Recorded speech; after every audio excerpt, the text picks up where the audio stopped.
आजिर video रे आपण किपरि measurement करिकी एरियार सठिक स्क्वायर फुट वैल्यू बाहर करेंगे ताहा जणाइबी। नॉर्मली आमर जेतक भी सब मेजरमेंट हुए सब फीट इंच रे हुए। जमीर मेजरमेंट आरंभ करिकी घर छातर measurement, brick work, plaster, tile, paint, interior work जेपरी सीलिंग, कबोर्ड, मॉड्यूलर इत्यादिर एरिया स्क्वायर फुट्र नॉर्मली कैलकुलेट होता है। किंतु आप स्क्वायर फुट्र हिसाब ठीक से कर न पारिबारु लक्षाधिक टंका पर्यंत लॉस करि आजिर भिडियो किपरि सठिक भाव में एरिया कैलकुलेशन करेंगे ताहा मुझे आपको एग्जाम्पल सह बुझाइबी। भिडियो स्टार्ट करने कही रखुची जदि आपंकर हाउस प्लानिंग डिजाइन दरकार तेबे आप साइड डिजाइन कठ जोगाजोग करेंगे। आम all over Odisha service provide करिथाउ।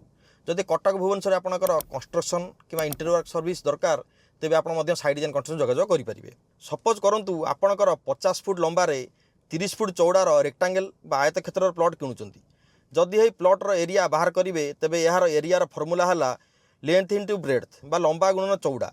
तेबे 30 इंटू 50 हूँ 1500 स्क्वायर फुट। जदि आप सपोज करूँ 50 फुट 9 इंच लंबार 30 फुट 8 इंच चौड़ार प्लॉट किणुचंती तेबे जेनेराली लोक मैंने 50 फुट 9 इंच जगार 50.9 एवं 30 फुट 8 इंच जगार 30.8 को गुणन बा मल्टीप्लाए कर दियंती, जार आंसर हो 1567.72 स्क्वायर फुट।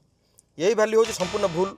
यह द्वारा आपन लॉस हो जदि राइट आंसर बाहर करेंगे तेज एरिया 50 फुट 9 इंच रे 9 इंच को फुट को कन्वर्ट करिया को पड़िबो, जहाँ हूँ 50.75 फुट एवं 30 फुट 8 इंच रे 8 इंच को फुट कन्वर्ट करिया को पड़िबो, जहाँ हूँ 30.66 फुट।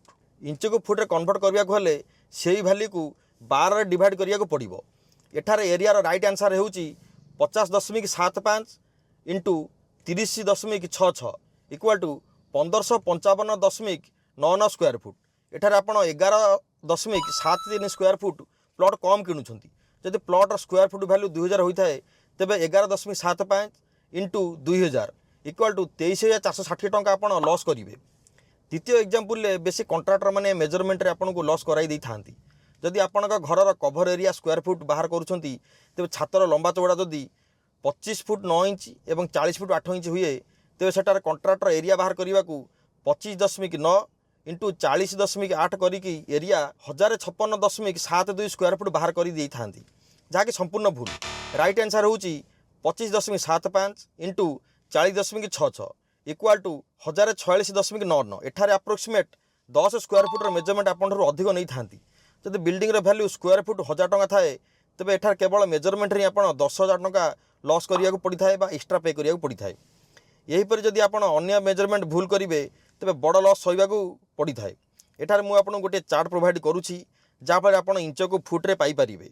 10 इंच और 11 इंच भैल्यू को जब फिट्रे कन्वर्ट न करी कैलकुलेट करेंगे तेज एरिया भैल्यू आप कम पाइपर।